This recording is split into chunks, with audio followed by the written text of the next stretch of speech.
자, 이제 이번 한 주간 동안 우리가 생각했던 우리 최근에 있었던 6.25 이후에 몇몇 세대들이 가졌던 어떤 특징들 중심으로 생각을 해봤는데요. 90년대, 1990년대 이후 혹은 2000년대 초까지 태어난 이 MZ 세대들은 저 같은 베이비 부모 세대들의 시대 정신인 정의구현, 사회정의, 경제정의 같은 정의구현 이런 거 분명히 교육을 받았지만 그러니까 이분들은 이런 사회에 관한 관심보다는 개인에게 좀 집중하는 경향이 있었다라고 말씀을 드렸습니다. 혹 그랬더니 MZ 세대들은 그러면 안보라든지 경제라든지 사회 정의에는 도무지 관심이 없는 거냐? 이들은 이런 것들 아무런 걱정 안 한다는 거냐? 그렇진 않죠. 이들이라고 해서 MZ 세대라고 해가지고 우리나라 국가적 어떤 보안의 문제, 안보의 문제, 안전의 문제 전혀 관심이 없다는 게 아니라 이런 것들은 안보라든지 경제는 어느 정도 이루어 놨기 때문에 기성세대가 이루어 놨기 때문에 MZ 세대 혹 우리 다음 세대들은 다른 관심이 간 것 뿐입니다. 혹시라도 우리 성도님들이 이 새벽 기도회를 통해서 MZ 세대들은 도무지 안보에는 관심이 없어. 사회정의에는 관심이 없어. 관심이 아예 없는 게 아니라 이것을 주된 관심으로 할 만큼 절박하지 않은 거죠. 그러니까 우리 이 베이비 부머 세대 이전의 어르신들 입장에서는 6.25가 터졌는데 세계 2차 세계대전이 있었는데 일제강점기가 있었는데 안보는 제1관심사일 수밖에 없는 거죠. 그러니 우리나라가 존속하려면 안전하려면 당연히 일제 반일 혹은 반공을 주장할 수밖에 없었던 것이고 그래서 경제에 대해서 관심을 가질 수밖에 없었던 것이고 또 우리 기성세대들이 그러니까 저한테 기성세대들이 해놓은 어떤 경제 발전 밑에서 전후 세대잖아요. 저는 전쟁을 직접 겪지 않았어요. 전후 세대이기 때문에 기성세대가 그렇게 힘들어가지고 새마을운동이니 경제발전이니 해놨기 때문에 그 다음에 경제정의니 사회정의를 생각하는 일종의 뭐라 그럴까요? 여유라 그럴까요? 관심사가 조금 바뀌게 된 거다. 이제 그런 얘기입니다. 여하튼 이 MZ 세대들이 개인적 관심, 개인에 대한 것들을 훨씬 더 관심 가지기 때문에 저는 이제 어제 개인에 대한 관심을 가져야 비로소 개인적 회심이 일어날 수 있다.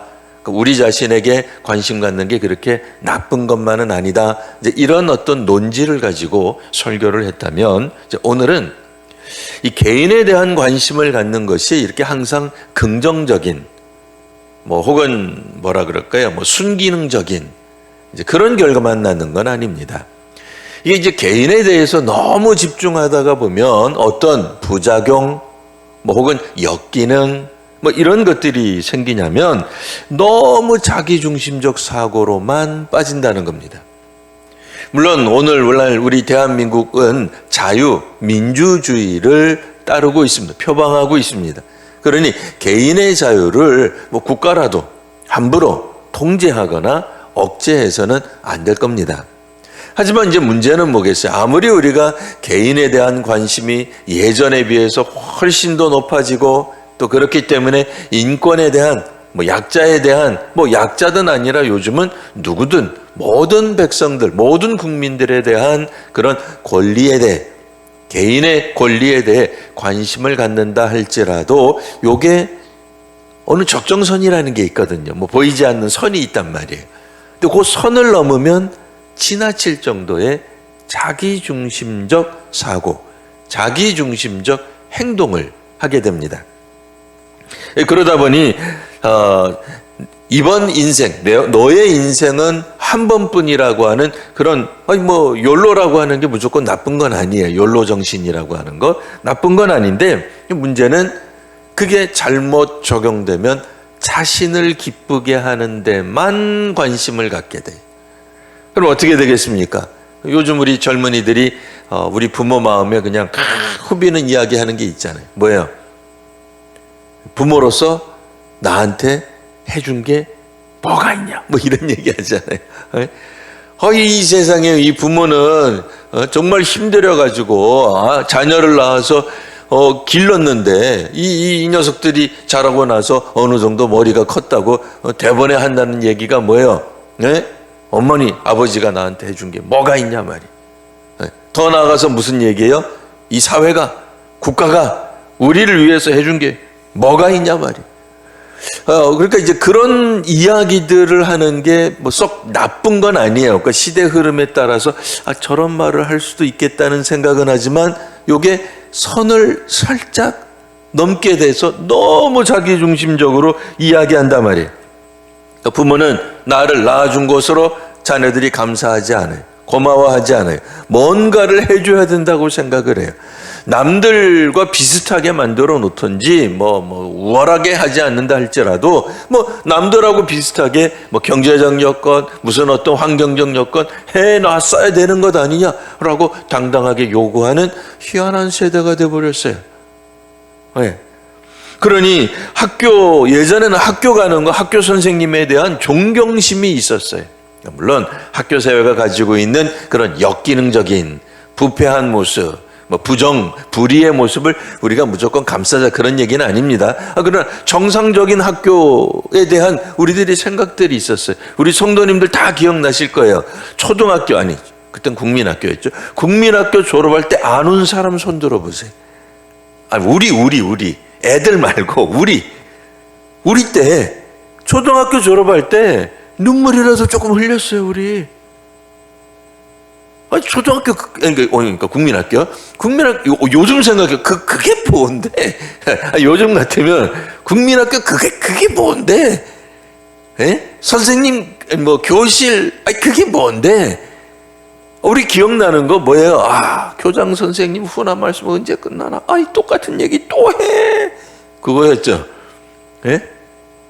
우리가 국민학교에 대해서 그렇게 감격스럽고 고마운 느낌이 있다고. 근데 희한하게 우리 때는 스승의 은혜 부르면서 울고 재학생들도 울고 걔들이 우리를 6학년 언제 봤다고 선배님들 떠나가는 거 노래하면서 울고 6학년 애들은 스승의 은혜 부르면서 울고. 요즘은 다 아시죠? 우리 손자들 졸업할 때 오랏소리도 안 해요. 학교 오랏소리도 안 하고 가도 우는 애가 어디 있어요. 아무래도 그런 거 생각하지 않아요.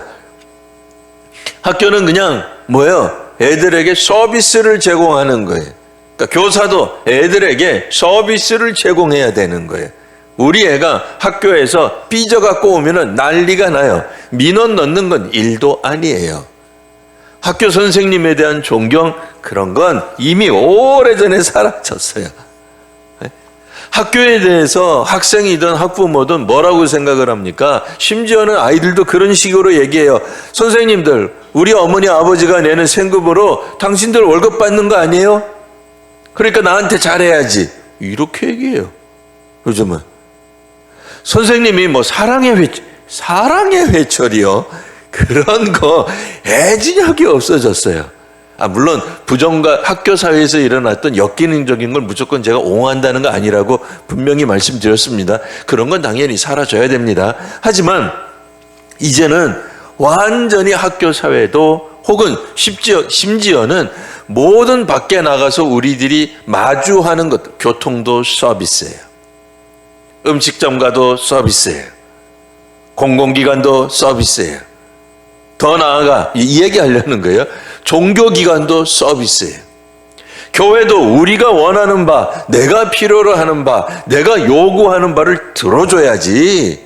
그러니까 교회에 가지고 있는 몇몇 그런 어떤 사람들은, 그런 시스템은 교인들을 위해서 움직여져야지. 그러니까 더 나아가서 어떻게 되는 거예요? 신도, 하나님도 결국은 우리가 원하는 것을, 요구하는 것을 들어줘야지 라는 식으로 생각하게 되었다, 그 얘기입니다. 어제도 말씀드린 바와 같이 그러니까 기도가 어떻게 돼요? 간구하는 기도가 나쁜 게 아닙니다. 요청하는 기도가 틀렸다는 얘기가 결코 아닙니다. 당연히 우리는 하나님 앞에 나아갈 때 간구하는 바가 있어야 되고 요청하는 바가 있어야 돼요. 내가 지금 왜 예수님께, 주님께 나아왔는지, 하나님께 나아와서 무엇을 간구할 건지 목표는 분명해야 돼요. 그렇죠? 근데 하나님 믿는 목적이 뭐냐 말이죠. 그러니까 교회에 온 목적, 기도의 목표는 알겠는데 목적이 뭐냐 말이에요. 그러니까 자기가 원하는 것을 들어줘야 되는 거예요. 하나님도 마찬가지예요. 다 이제는 MZ뿐 아니라 우리도 마찬가지죠. 사람들이 어느 정도 모든 것들이 채워지고 나면은 그 다음에는 하나님도 마치 교회도 종교적 서비스를 제공하는 그런 학교나 일반 회사나 혹은 무슨 음식점이랑 비슷하게 느낀단 말이에요. 그래서 농담 삼아 하나님도 기분 나쁘면 안 믿는 사람들이 있어요. 그래서 천국도 기분 나쁘면 안 간다는 소리를 해요. 아니, 농담 삼아 하는 거지 진심은 아닐 겁니다. 근데 이런 모습을 수천 년 전에 먼저 보여준 선구자적 같은 인물이 있었으니 그게 누구예요? 요나입니다. 요나가 오늘 성경에 보면 하나님 앞에서 놀랍게도 불평을 해요. 요즘 시체말로 말하면 맞짱 뜨는 거죠. 하나님한테 불평을 해요. 근데 어떤 불평을 하느냐? 왜 불평을 하느냐? 4장 1절 요나가 매우 싫어합니다. 여호와께 기도하면서, 그렇죠, 하나님 앞에 나아가는 방법은 기도죠. 그건 잘 표현이 되고 있어요. 기도하여 이르되 여호와여, 내가 고국에 있을 때에, 내가 있을 때부터 내가 미리 말했잖아요. 야, 이건 여러분 상상력을 동원해서 한번 읽어보세요. 이건 하나님을 나무라고 있는 거예요. 하나님, 이리 와봐. 이러는 거죠, 지금. 잠깐 좀 시간 좀 내봐요. 하나님 바빠요? 잠깐, 이리 와봐요. 시간 좀 내라니까. 여기 앉아봐. 하는 거예요, 지금. 내가 몇 번 얘기했잖아요. 전에도 얘기했잖아요. 내가 지금 처음 얘기하는 거 아니죠? 라고 얘기하는 거예요.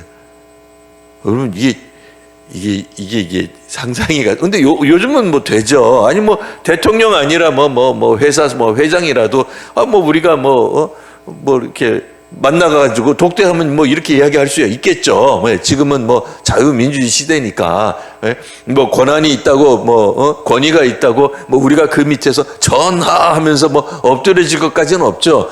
그렇게 평등세하니까 그렇게 생각할 수도 있지만, 근데 이거는 지금이 아니잖아요. 최소한 3,000년 전 얘기잖아요. 야, 근데 이 요나가 예언자인 사람이, 신앙 공동체의 어떤 측면에서 대표라는 사람이, 오늘 우리식으로 말하면 항존직쯤 해당하는 사람이 하나님 앞에 지금 그렇게 얘기하는 거예요. 내가 몇 번 얘기했잖아요. 내가 한두 번 얘기한 거 아니잖아요. 아니, 이거 못 알아들으세요, 하나님? 그렇게 내 얘기가 어려워요? 내가 그렇게 힘든 거 요구하는 거예요? 라고 얘기하는 거예요. 뭐라고 얘기해요? 그러므로 내가 빨리 다시스로 도망한 거 아닙니까? 내가 지금 하나님 보시기에 불순종한 거, 내가 지금 하나님 앞에 테러를 행한 거, 다 이거 하나님 때문이에요. 하나님이 내 말만 들어줬어도 내가 이렇게 이상한 행동 안 했을 겁니다. 라고 하나님 앞에 지금 으름장을 놔도 단단히 놓는 겁니다. 이게 이제 오늘날 적절한 예는 아닐 수 있겠는데요. 오늘날에 이제 어떤 그 학교에서 이제 그런 이야기가 있었어요. 학생들이 자기네 마음에 좀 들지 않는다고 일부 학교 시설을 점거하고 페인트로 온통 학교를 도배를 해놨습니다. 그러면서 이야기하기를 차라리 우리들이 없어질지언정 개방은 안 한다. 이제 그런 얘기가 있어서 최근 우리 한국 사회에 우려하는 혹은 학생들을 지지하는 편도 있지만 또 좀 우려하는 그런 입장들도 있어요. 그래서 어쨌든 여러분들 학생 여러분들이 학교 시설들 뭐 망가뜨리고 뭐 여러 가지 것들을 좀 뭐 어렵게 했고 뭐 학사가 운영이 안 됐으니까 여러분들이 피해 보상을 해야 되지 않겠습니까? 그랬더니 학생회 측에서 이런 답을 했죠. 학교가 원인을 제공한 겁니다. 뭐 그거에 대한 뭐 찬반에 대한 이야기를 하겠다는 건 아닙니다. 예. 그러니까 오늘 요나가 마치 그런 식으로 이야기하고 있다라는 것을 설명하려고 하는 것뿐입니다. 뭐 저보고 이 예배 끝나고 난데 뭐 그러면 목사님은 뭐 학생들을 지지합니까? 학교 편 그런 거 묻지 마세요. 그게 중요한 게 아니고 학생들이 한 말 우리가 그렇게 과격 시위를 한 거는 학교 탓입니다. 라고 말을 한 게 참 어쩌면 오늘 요나가 말한 거하고 비슷한 게 아닌가라는 생각이 들어요. 자기가 도망간 이유가 뭐예요? 불순종한 이유가 뭐예요? 배의 풍랑을 만난 이유가 뭐예요? 자기가 물고기 뱃속에 들어간 이유가 뭐냐 말이에요. 하나님 때문이라는 거예요. 하나님이 내 요구를, 내 필요를, 나에게 영적 만족을 혹은 역사적, 정치적 만족을 주지 않았기 때문에 그래서 내가 다시스로 도망했던 것 아닙니까? 라고 이야기하고 있는 거예요. 보세요. 주께서는 은혜롭고 자비롭고 노하기를 더디하시고 은혜가 크셔서 결국 재앙 안 내린 것 아닙니까? 니느웨 안 망하게 한 거 아닙니까? 아니 이런 반민족적인 역사에 왜 나를 끌어들이십니까? 내가 매국노입니까? 내가 부역자입니까? 내가 기껏해야 뭐 니느웨 사람들 구원받도록 쓰임받는 그런 민족의 배신자 노릇해서 되겠습니까? 라고 이야기하는 거예요. 기분이 나빴어요. 그래서 뭐라고 얘기해요? 하나님 3절 내 생명을 이제 이제 됐죠. 이제 할 거 다 했으니까 이제 내 생명 거두어 가소서. 왜요? 이러고 이스라엘 돌아가면 부끄러운 거예요. 사람들이 손가락질하겠죠. 요나 당신이 니느웨 가서 하나님 복음을 전했다며? 당신 제정신이야? 니느웨 망해야지. 근데 거기다 대놓고 하나님의 화해의 복음을 전해? 하나님의 사랑을 전해? 그래서 니느웨 사람들 구원받게 해? 라고 온갖 비난을 받을 거예요. 우리식으로 말하면 인천공항에 도착하자마자 계란 세례를 받는 거예요. 포토라인에 서가지고 선지자 요나 어떻게 이번에 니느웨 사역 어땠습니까? 한쪽에서는 니느웨가 자랑스러운 게 아니에요. 그냥 부끄러워가지고 얼굴 팍 숙이고 그러게 난 복음 안 전하려고 그랬는데 이것들이 다 믿는 바람에 하고 할 거 아니에요. 그거 끝나고 나면 거기에 모여있는 성난 군중들이 계란 던지겠죠. 밀가루 포대 던지겠죠. 너 때문에 니느웨 성읍 구원받았으니 책임져라. 네가 그러고도 민족의 선지자냐 말이에요. 뭐 이러고 뭐 난리 나겠죠.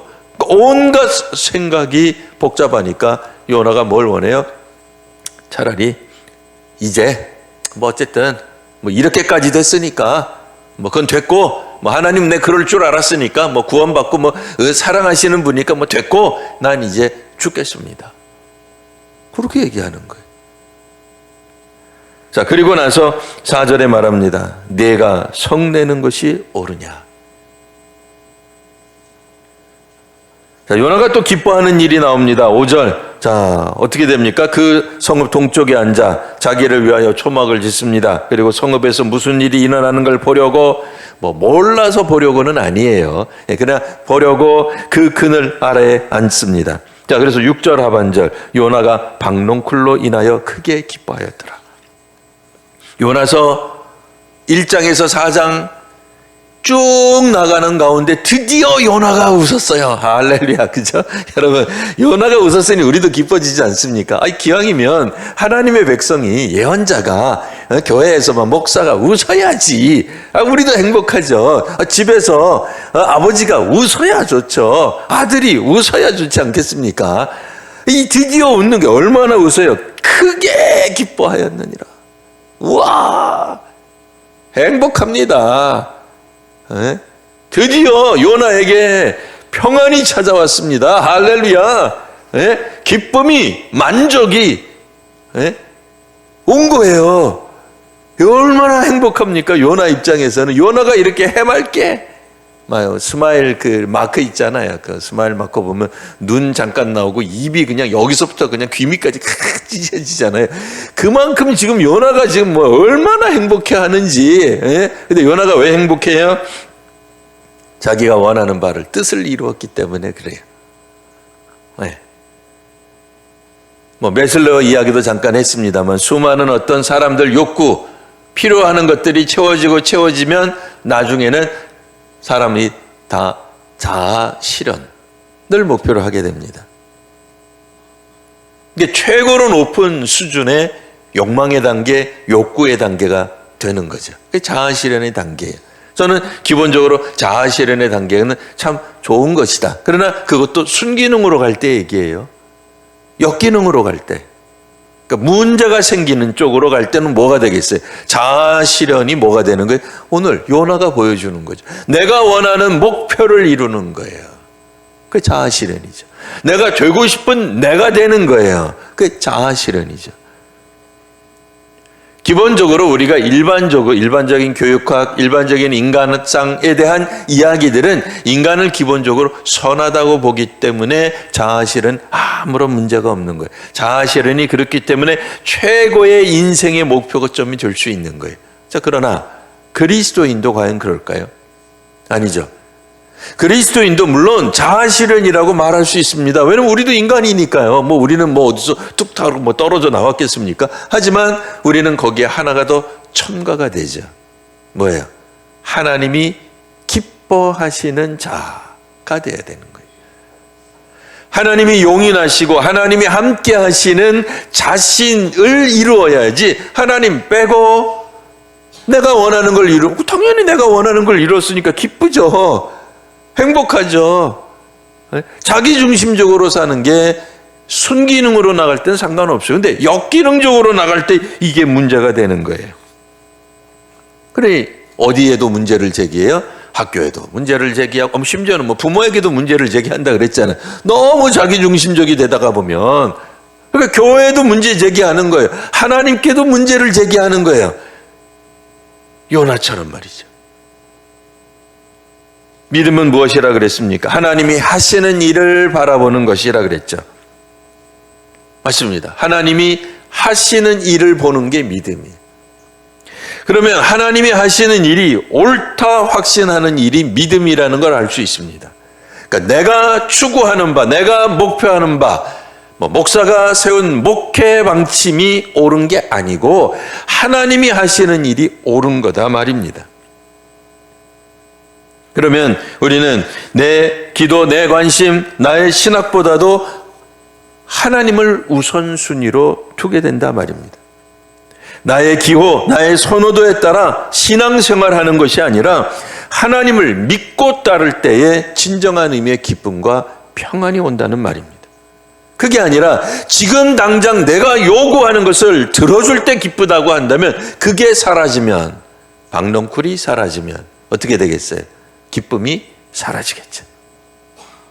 지금 당장 내가 필요로 하는 것을 하나님이 안 들어주시면, 들어줄 때는 기뻐하지만 안 들어주시면, 더디질러 주시면 불평이 나오겠죠. 그럼 믿음이 아니죠. 오늘 우리가 찬송할 때 이런 찬송을 했습니다.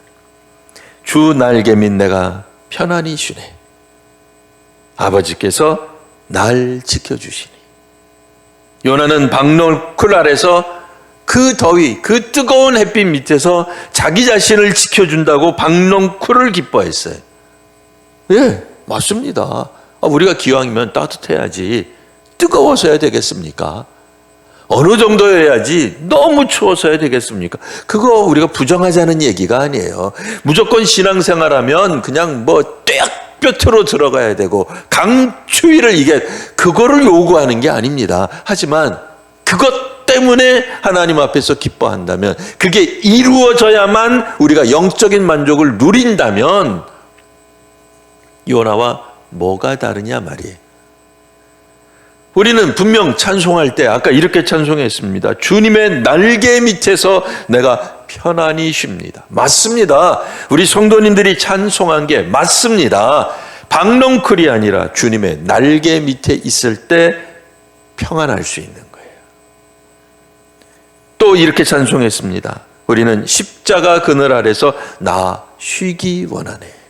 그렇죠? 박넝쿨이 아니라 십자가 그늘 아래서, 박넝쿨 그늘이 아니라 십자가 그늘 아래서 우리는 그 사랑 감당 못하여 눈물만 흘리네. 아멘입니다. 박넝쿨에서는 그냥 크게 기뻐하는 거, 그게 있는 거예요. 왜? 내가 필요로 하는 게, 내가 힘들어 하는 걸 즉각적으로 하나님이, 사실은 하나님 하신 건데 그것도 모르고, 그렇죠? 그것도 모르고 우리는 그냥 박넝쿨 때문에 기뻐하는 거예요. 그러나 십자가 그늘 아래에서는 나를 사랑하는 하나님 사랑이 느껴진단 말이에요. 뭐라고 이야기했습니까? 내가 목표로 하는 영광은 십자가뿐입니다. 우리 아까 그렇게 찬송했습니다. 또 찬송할 때 내 영혼의 극히 깊은 데서 맑은 가락이 울려나네. 이 경험이 우리로 하여금 진짜 살게 하는 거죠. 진짜 믿게 하는 거죠. 그러면 어떻게 됩니까? 자, 한번 따라해 보세요. 하나님 하신 일을 볼 때, 시작. 하나님 하신 일을 볼 때 기뻐하는 것이 믿음입니다. 기뻐하는 것이 믿음입니다. 두 번째, 하나님, 이번에는 하신 일이 아니라 하나님 명하신 일입니다. 하나님이 명하신 일을 행할 때, 명하신 일을 행할 때 복을 받을 줄 믿습니다. 아멘. 맞습니다. 하나님 하신 일을 보는 게 믿음이에요. 그리고 하나님이 명하신 일을 하는 게 순종입니다. 우리가 하고 싶은 일을 하는 것은 그건 자유의지예요. 우리가 뜻을 이룬 것은 그거는 자아만족이에요. 자기 실현이에요. 아니, 나쁜 건 아니에요. 자기 실현이 무조건 다 나쁜 건 아니에요. 그러나 뭐가 나쁘다고요? 하나님 중심이 아니라 자기 중심적으로 나아갈 때 그게 문제가 되는 거예요. 하나님이 우리에게 무엇을 원하는지를 깊이 안다면 하나님 하시는 일을 보고 기뻐하는 믿음, 하나님이 명하신 일을 보고 순종하는 믿음, 그 믿음이 우리를 살게 할 것입니다. 그렇지 않고 나의 감정에 치우쳐서 신앙생활하면 그는 영혼이 계속 죽어가요. 영혼이 계속 피폐해져. 왜요? 원하는 바, 내 감정에 따라서 믿기 때문에 그래요. 우리는 감정에 따라서 믿는 사람이 아닙니다. 하나님이 하신 일 때문에, 하나님 하신 그 행함 때문에, 사랑 때문에 믿는 사람들이에요. 하나님 행하신 일이 우리의 감정을 자극 못할 수 있습니다. 그렇죠? 하나님이 지난번에도 말씀했지만 광야에 노뱀을 만들어서 쳐다보면 산다. 그게 여러분 감정적으로 막 동요가 되세요? 어떠세요? 우와, 하나님이 우리를 저렇게 사랑하신데 물뱀에 물려서 다 죽게 생겼는데 그까지 노소로 만든 뱀을 만들어서 쳐다보면 산대. 이게 감정적으로 막 은혜가 돼요? 안 되잖아요. 허망하잖아요. 거짓말 같잖아요. 가짜뉴스잖아요. 뭐 감정적으로 우리가 흥분되고 고양되고 감동받고 은혜스럽고 충격받고 뭐 그래요?